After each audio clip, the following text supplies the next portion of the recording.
when going there, I'm typically wearing something that is conservative, like a hat with an American flag on it, or I actually had hired a company to make ask me how to remove Romney 24 hoodie and T-shirt that Scott will be getting here shortly, and numerous different things to draw attention, and also bringing a sign with me.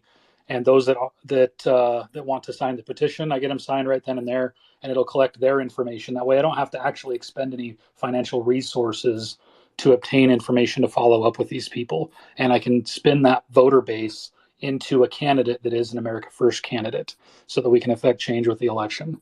And also, I'm connecting with the moms that have families, and I'm asking them if they want to affect change to do a home meeting themselves. And I talk about the link between network marketing and politics. Well, the thing that we're selling isn't a magic juice that's going to save somebody's grandma from cancer that has no basis in reality. We're talking about something that can actually affect change in the country. We're selling ideology, and it's free. And when you get somebody in that home meeting and they come, try to get somebody that's in that home meeting to schedule a home meeting of their own. That's something that I talked to Scott about, where you can get 1, 2, 3, or 4 other home meetings scheduled for people that that think the same way. And lastly, when going and registering people to vote, I try not to go alone. I try to invite somebody where I'm going, tell them where I'm going to be, and challenge people that want to volunteer to come with me. Even if they've never registered a voter before, I'm there to help them. If I can teach someone how to register people to vote, and get them, comfortable and having some confidence in doing it themselves, then they might be able to affect, some change themselves, and maybe they might be able to be comfortable teaching someone else. But that's, I guess, my story. And on the 7th of January and the 8th of January, we're going to be doing a gun show event. And lastly, we're going to dog parks. If you remember the Mitt Romney story during the 2012 presidential campaign, with the dogs, we're going to be going to dog parks throughout Utah to register voters and host a little bit of events, and get business owners to come. Like a friend of mine owns a donut shop where people can come and get a donut and register to vote and stuff like that. So with that, we've got some hands. I think Marley, you are next, so we'll go to you for a minute. Yeah, another thing with the data scrubbing, I don't know the legalities of it, but one thing I learned was we utilize a lot of VAs, and they're trained to use the software. So I know Derek was saying that he went in and scrubbed and skip traced and did a lot of his calling. Well, what we do is we go into places like the Philippines and other areas like that where English is a second language, and we hire virtual assistants, and we train them on how to actually scrub that data and look for it. And believe it or not, they're very, very intelligent people over there. And then so we have what are considered, cold callers, VA cold callers. Then we have other people that are considered dispo managers and acquisition managers. So once those people kind of lock something up, they get sent to a whole nother country, which is India. And we have people, so our pay rate is about $3 to $4 an hour for the VAs in the Philippines, and then the dispo managers are about $8 to $9 an hour there. And I just wondered if there's any legality behind it, because while the left is using all of their nefarious tactics and all that they're doing to win, if we could hire these data centers to make these calls for our candidates and have them pumping out this very particular data that we need, like, did you buy a rifle but you're not registered to vote, and specifically using the program that Derek had mentioned, that way it seemed as though it was very easy to obtain this data, which is very scary, like he had mentioned. And then if we could train those teams to do that, maybe that could be something that could help us. I mean, I know of call centers that have 400 and 500 people over there working every day, and they have actual data analytics showing how much dollar every spent, how much dollar we spend, and how much we get in return. So, if anybody, I can speak to the legality of that a little bit. So, in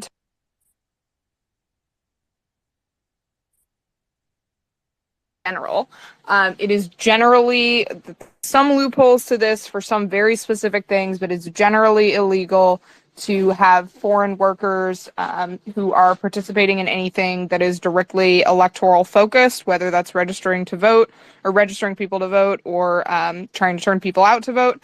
That is generally not legal. So usually good to stick away from. However, I am familiar with that type of system. There are ways that similar things can be used, but the people who are doing it have to be U.S. based. So that is a possibility. The other thing that we can do too.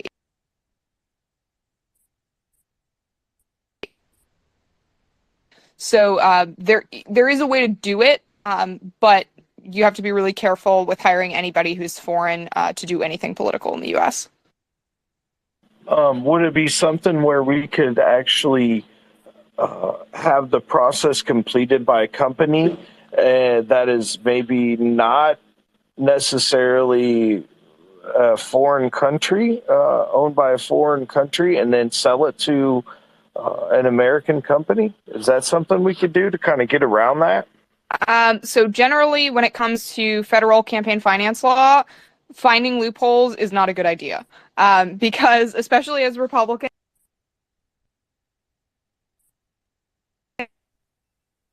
of cases in which this happens. Obama actually did have a lot of foreign donors, which is also illegal. That was a huge scandal. It got uncovered afterwards, and there was some fallout from that. But generally speaking, it is not a good idea to try to find your way around election law. It is best to play by the book as much as possible so that your campaign doesn't get a huge fine and you don't get in trouble. Understood. So we would need somebody with an advanced interpretation of the law in order to develop a strategy, because the blowback from it would be so severe that it could be crippling if we did that and operated in a gray area. I understand. Well, or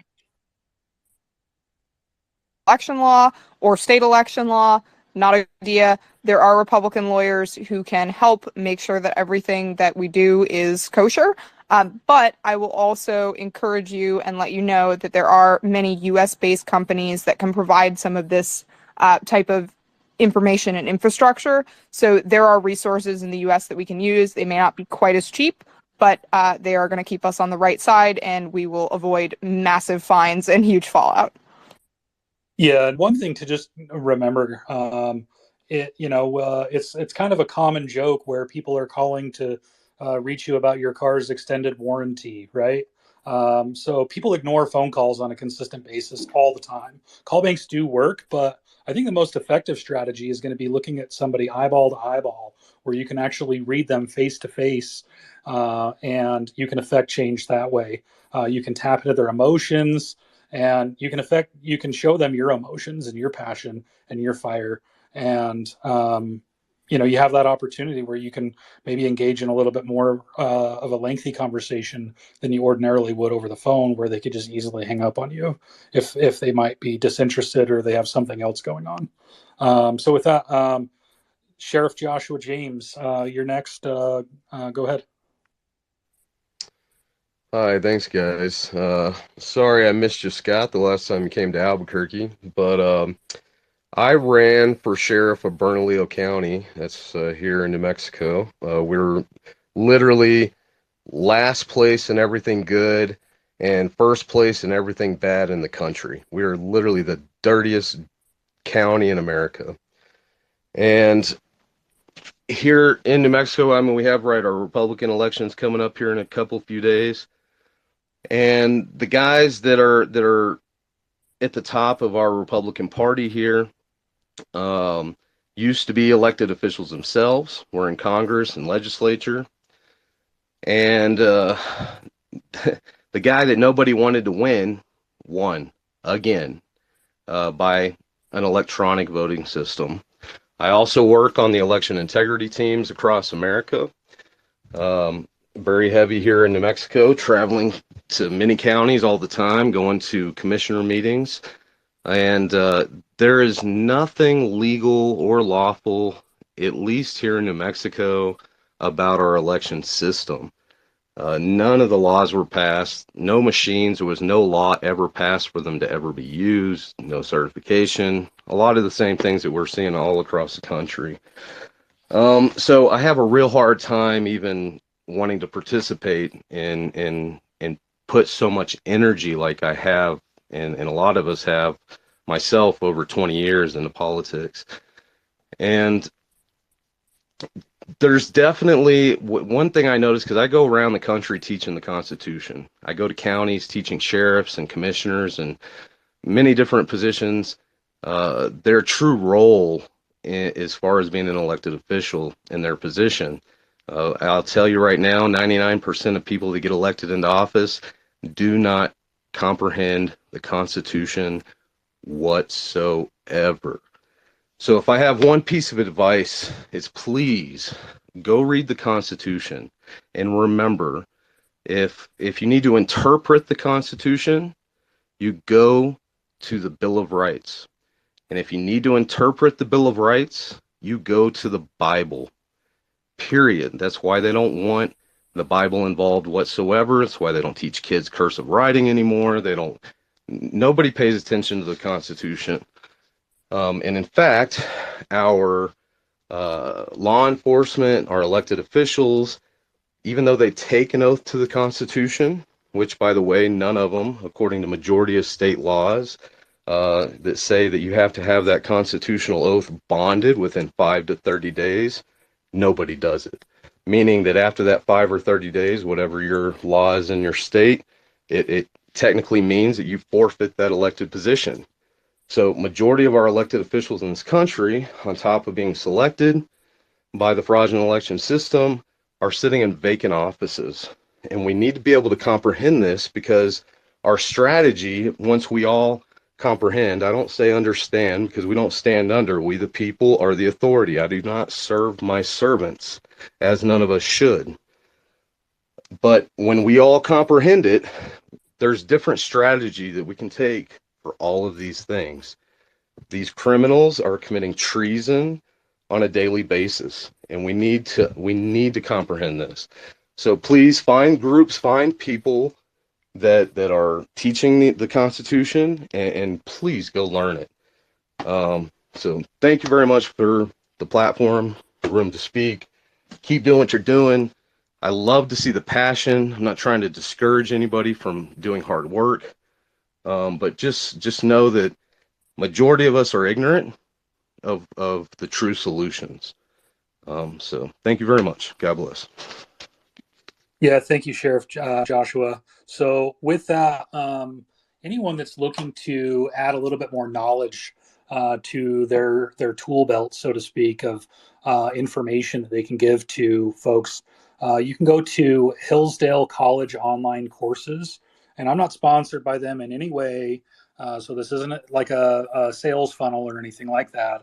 You can go to Hillsdale College online courses. There's tons of free educational courses where you can learn about the Constitution and numerous different other things to get a little bit more educated, so that you can hold your elected officials accountable, so that you can know your rights if you encounter someone that might be trying to violate those, and you can be a little bit more empowered as an informed citizen.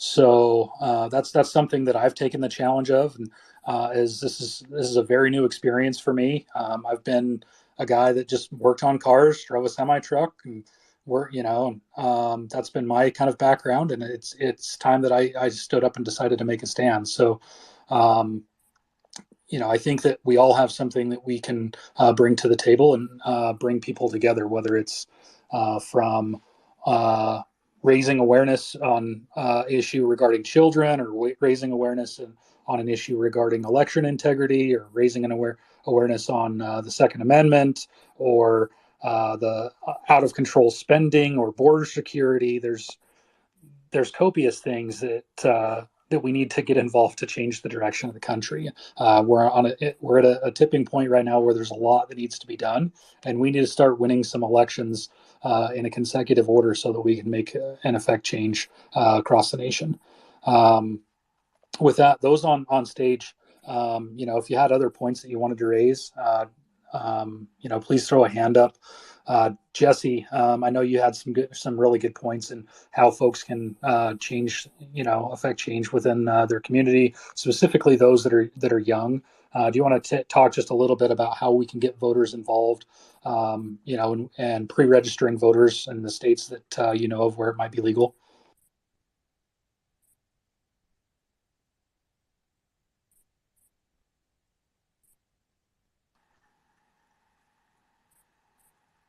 Well, while we're waiting for Jesse, I did want to point out a few people in the crowd that have either run for office or have been successful at their craft.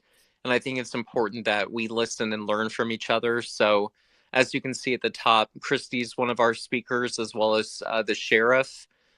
Please reach out to them if you want to learn more about running for office. We also have Tina Ludwig, who is an elected Board of Election member.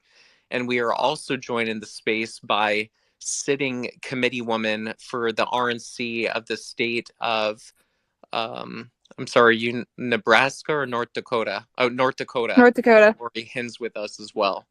So learn from these people, ask them questions, and hopefully we can see more of you guys running for office locally.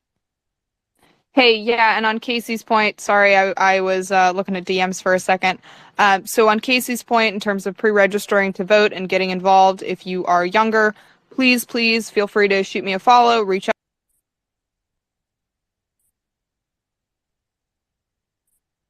Let me know.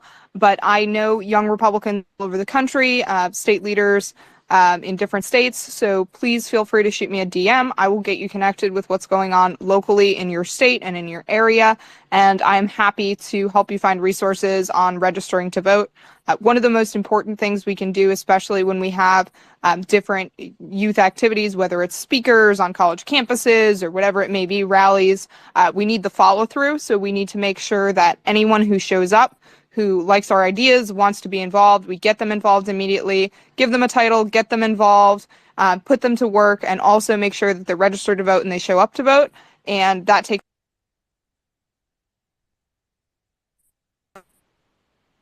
you are. Thank you, Jesse. We've been up in this space for, I think, 2.5, close to 3 hours now. So we're going to begin closing shortly. But as an ending, I want to kind of ask you guys, because I think that it's important in this populist movement that we listen to what the people want. And I'd like to hear, a couple ideas from y'all. What do you guys think is the future of our party? What should be the future of our policies, or the most important things that our Republican presidential candidate or gubernatorial candidate should be pushing in the 2024 election? And I see that Lori Hins has come up to the speaker role. So if you would like to share with us, please do, committee woman. That's very kind of you. I'm just thrilled that you actually know how to say my last name. You were the first person who nailed that, Scott. So yay, good for you. Thank you so much for putting on this space too. It's so important that people learn about voter registration, learn about the harvesting, learn about all of these things. And I love the engagement. As you can imagine, as a national committee woman, I've been getting a lot of emails from people. Today I got one from a lady from Utah, which is interesting. I actually prefer getting them from my state because I can actually affect change for those people. I can't, make Bruce from Utah change his mind. Unfortunately, there are many people on the RNC who are just lovely people, very, very nice people. But I suspect that they may have some sort of obligation that they feel like that they need to vote for the current leadership, and that's troubling to me. I honestly held my powder dry and really tried to wait until I knew who the whole field was before I decided I was going to actually support somebody. And I think that's just prudence. So if anybody has any questions for me, please, by all means, feel free to ask while I'm still awake. It's 11:30 local time here, and I have a big all-day sales meeting tomorrow that I have to go to. And I actually, by the way, am going to be presenting sometime around, noon Central Time-ish. I'm going to, my boss at my TV station said, hey, why don't you show us how to do Twitter Spaces? So if you see me pop up and it says no apologies, that's me tomorrow, and you're welcome to join, because it'll be really interesting, because we're not very Twitter-centric in North Dakota, weirdly. Very, very Facebook focused, which is very frustrating, because of course everybody gets completely censored here because we have a lot of really great patriots. We have an incredibly red state, and so people say their mind. And most of my friends have been like in Facebook jail multiple times just because Facebook. So, but they're not very Twitter centric, which is interesting. And I'm one of the rare people who really does enjoy Twitter. So anyway, I'd love to open it up if anybody has any questions. I'll certainly hope to help answer them if anybody has any. The whole thing with the RNC is just such a mystique. I mean, there's like very, very closed doors. And when I ran 2 years ago well, actually almost 3 now, when I started running about 3 years ago for RNC, I looked things up online. There is nothing that it describes about the Republican National Committee women and what they're supposed to do. So it's an interesting job that not a lot of people know anything about. Yeah, there's nothing online.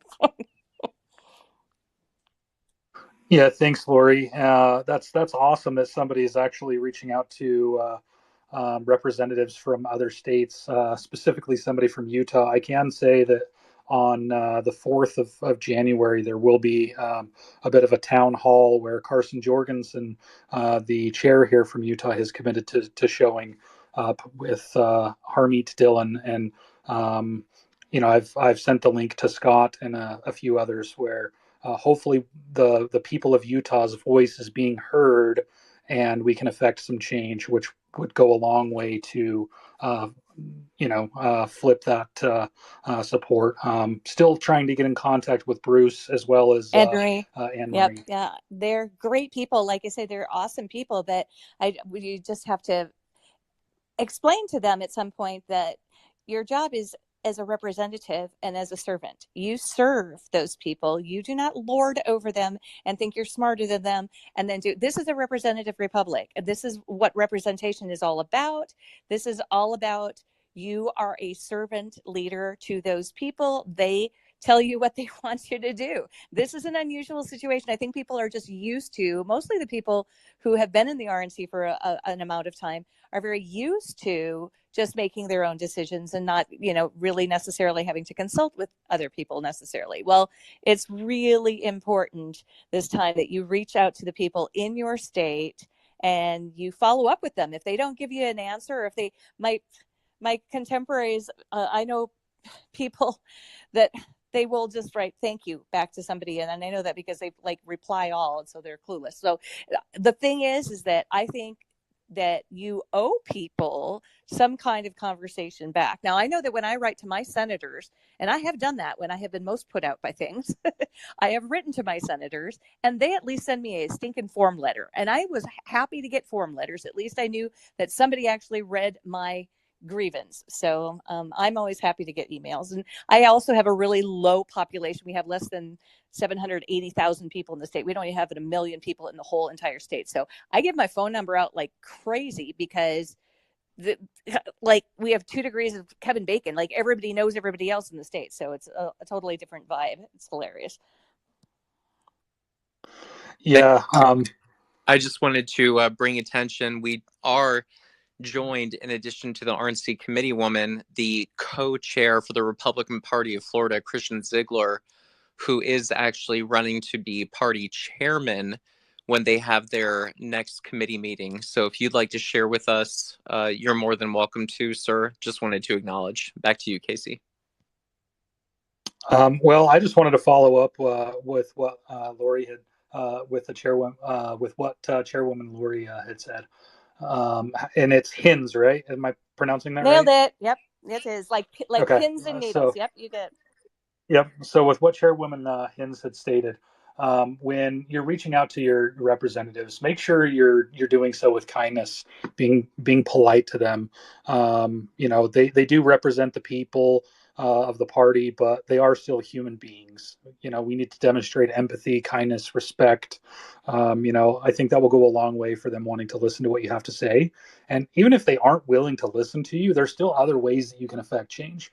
One of the things that I started spreading through Utah is looking at the Republican Party bylaws for the state of Utah and the Republican Party constitution, where I looked at who actually elects those members.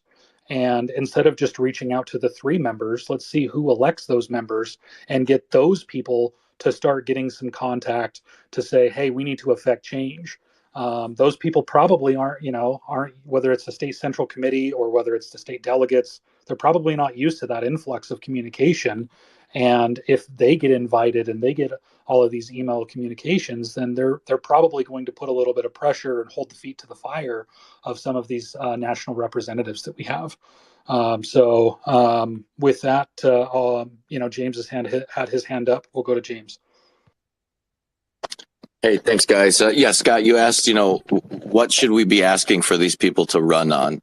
And there's something that glaring to the American people, and that is election integrity. But how do we answer that? Well, I think I have an easy solution, and that is automatic forensic audits after every election. And how you do that to make it feasible is you run a random lottery right after the election. The next day, you just run a random lottery on the counties, and then you pick, each state's going to be a little different, right? Because you got to vote on it. It's got to go through state legislature. But, let's say randomly select 3 counties from that state to have forensic audit on those 3 counties. Then when you get that forensic audit, if any one of those counties have a variance outside of, let's say, 0.5%, then it automatically triggers a statewide audit where every single county must be then basically forensically audited. But it has to be at that granular level if we ever intend to have any faith in our election systems ever again. Like, we have to do a measure like this that will tell the people that we are checking on their work. We are overseeing what's going on. And this is something that is within the legislature's authority, vested in them by the Constitution, as well as by the people. I think this is definitely something we should be thinking about, is how to do it, not whether or not it should be done, because it should be done.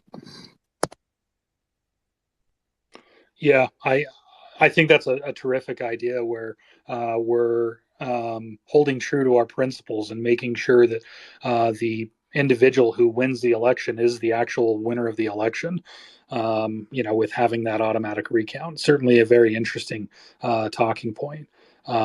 With that, we've got someone new to the stage. Jay Clevenger. Let's hear an idea that you have on what we might be able to look to in the future. Well, good evening, everybody. And Scott, I want to say that I am so amazed by the work that you do. And anybody that would ever want to run for office, you got my wow. I mean, it ain't easy. But as far as what can we do or what solution, one of the things that really frustrates me, I always vote Republican. I'm a Marine Corps veteran, served the country, Persian Gulf veteran, is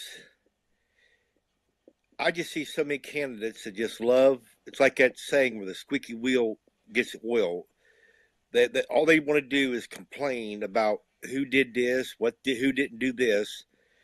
It's hard to get candidates now that offer solutions to the problems. They just want to complain. I mean, like, I'm tickled to death we got Congress taking over here. We're starting tomorrow, but what can they do?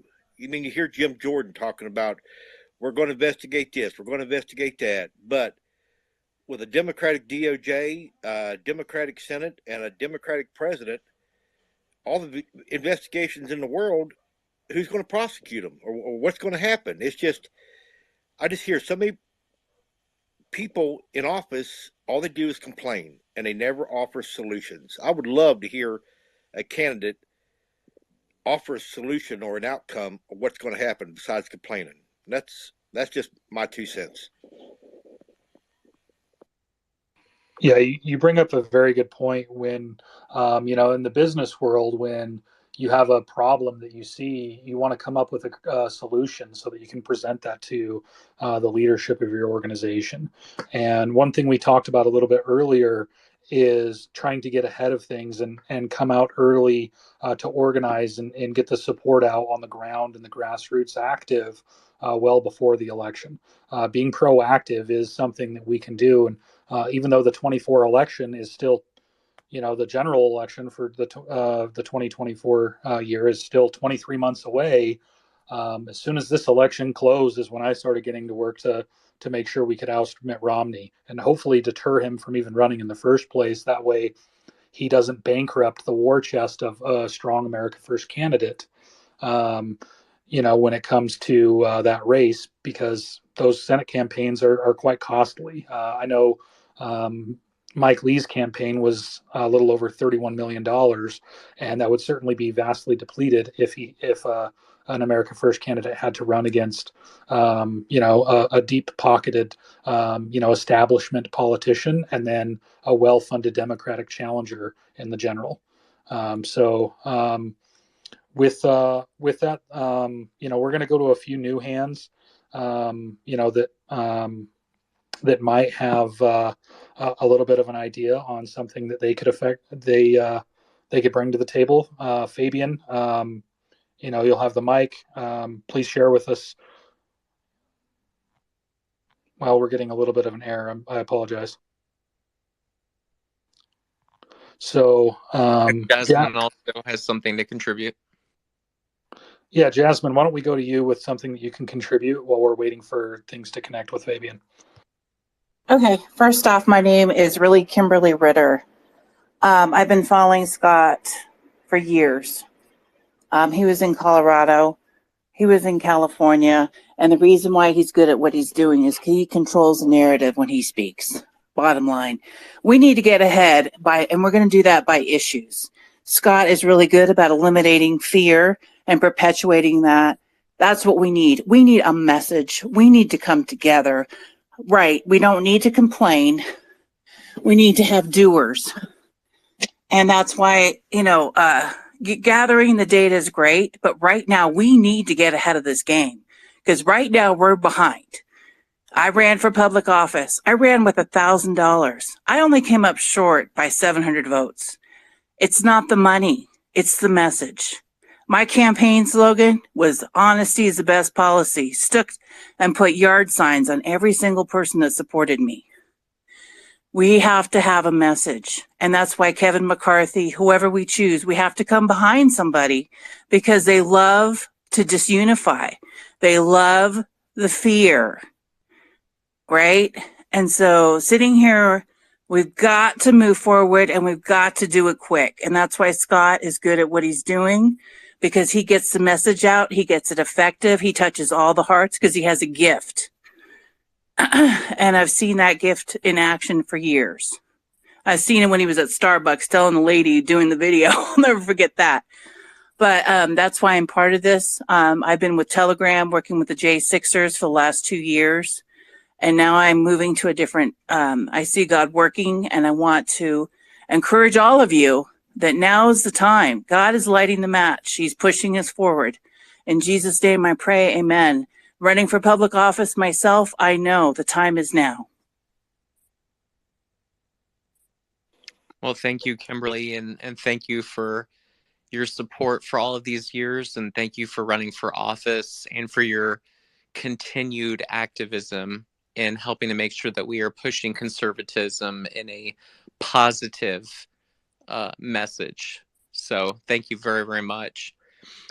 We're going to start. I'm at least going to be closing out soon. Casey, it's been about 3 hours, and thank you for being a co-host with us. I do kind of want to set what my vision is, at least for 2023. and hopefully we can come together as a united force in preparation for victories this November, which will help us into 2024. So this year, we're going to have statewide gubernatorial elections in Kentucky and Louisiana and Mississippi. Mississippi is a Republican governorship that we need to hold, and Kentucky and Louisiana are both pickup opportunities that are currently Democratic that we have the potential to make Republican. And in this Commonwealth of Virginia, where I reside, we currently have a Republican governor and a Republican House of Delegates, which is basically like the House of Representatives, but they just call it delegate. And if we are able to hold the House of Delegates and flip just one Senate seat in Virginia, because every legislative seat is going to be up this November, then we will have flipped all three levels of state government, and we'll be able to do what Governor DeSantis has done in the state of Florida, but in Virginia in preparation for 2024. In New Jersey, and yes, don't give up hope, California, New Mexico, New Jersey, every state legislative seat is going to be up in New Jersey this November. And with the results of the 2021 election gubernatorially with Chattarelli, it shows me that there is room for growth and opportunity in that state. And last, to anyone in here in Wisconsin and Pennsylvania, in Wisconsin, we have a very important Supreme Court seat that we must hold in order to maintain our majority this November. And in Pennsylvania, we have the opportunity, because it is currently 5-2 Democrat, that we have the opportunity to flip a state Supreme Court seat in Pennsylvania, which would give the Democrats a narrow 4-3 majority. And one of those Democrats is a swing voter. And that would have very strong implications going into the 2024 election, because there will be lawfare and legal battles, especially over election-related litigation. So that's our foci for 2023: Kentucky, Louisiana, Mississippi, Virginia, New Jersey, Pennsylvania, Wisconsin, and also helping to build the bench locally in preparation for 2024, because many legislative seats will be up in that year, and the presidential will have a top-down effect all across the country. So with that being said, wanted to thank some of the VIPs that came in today. Tina Ludwig, Board of Education member in Ohio. Thank you. Christy, thank you for running for state assembly in the state of California. We also had Peter here, who ran for Congress in California.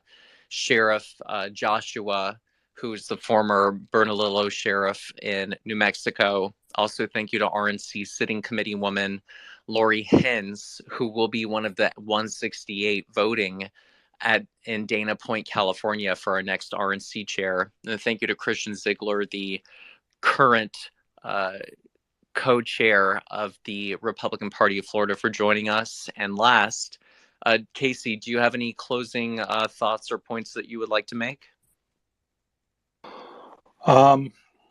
The only thing that I would just want to add to that, I mean, it's hard to kind of follow and act like Scott Pressler, guys, but is just if there's something that you want to change in your, within your state, I think that we all can take the accountability.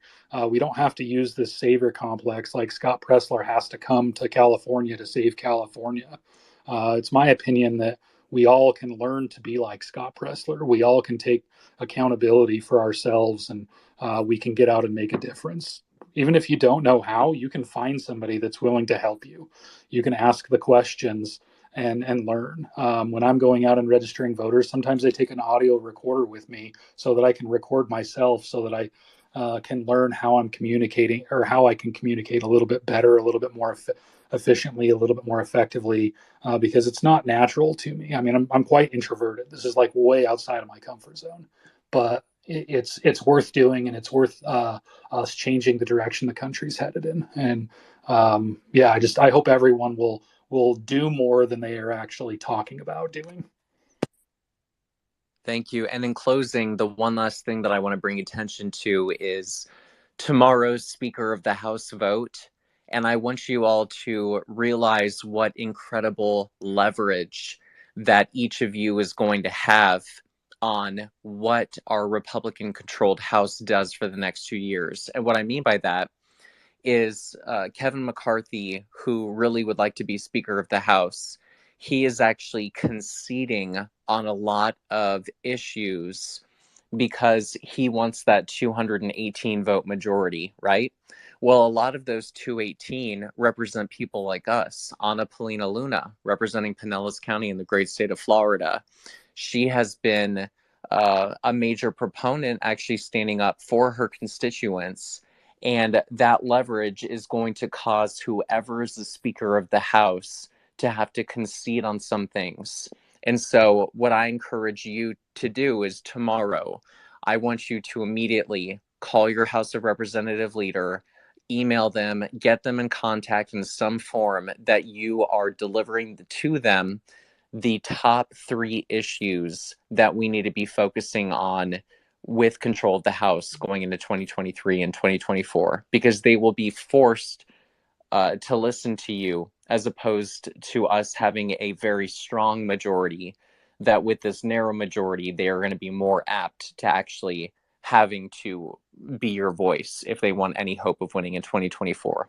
With that being said, we consistently had about 200 viewers and listeners tonight. So thank you to everybody that listened, that contributed. And thank you, everyone, to also keeping things civil. I think we only had one troll, which I think is a testament to the positivity and the unity that we brought tonight. So thank you all. Look forward to doing more spaces with you and look forward to winning this year and beyond. So thank you. You guys have a good night. Thanks, Casey. Thanks, Scott. Thank you, Scott. Thanks, Jesse. Bye. Love you, sweetie. I can't wait to see you. Bye bye. Love you too. Okay, bye.